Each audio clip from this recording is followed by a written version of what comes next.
நடப்பு IPL cricket தொடரில் சென்னை அணியுடன் மும்பை மோதும் போட்டியில் மும்பை அணியின் கேப்டன் ஹர்திக் பாண்டியா விளையாட மாட்டார் என்ற தகவல்கள் வெளிவந்துள்ளன. மார்ச் 23 அன்று சென்னை மற்றும் மும்பை அணிகள் மோதுகின்றன. இந்த போட்டி சென்னை சேப்பாக்கம் மைதானத்தில் நடைபெறுகிறது. இதில் மும்பை இந்தியன்ஸ் அணியின் கேப்டன் ஹர்திக் பாண்டியா பங்கேற்க மாட்டார் என தகவல்கள் வெளிவந்துள்ளன. கடந்த சீசனில் அவரது தலைமையிலான மும்பை இந்தியன்ஸ் அணி மெதுவாக பந்து வீசியது. தொடர்ந்து 3 முறை இதே தவறை மும்பை அணி செய்ததால் அதன் கேப்டன் ஒரு போட்டியில் விளையாடுவதிலிருந்து சஸ்பெண்ட் செய்யப்பட்டார்.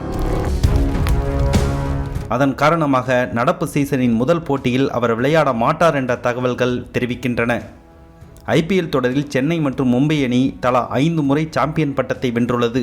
இந்நிலையில் சென்னை மற்றும் மும்பை அணிகள் மோதும் போட்டி அதிக எதிர்பார்ப்பை ரசிகர்கள் மத்தியில் ஏற்படுத்தியுள்ளது. ஹர்திக் பாண்டியா விளையாடாத சூழலில் அவருக்கு பதிலாக துணை கேப்டன் சூரியகுமார் யாதவ் கேப்டன் பொறுப்பில் செயல்படலாம் என்றும் கூறப்படுகிறது.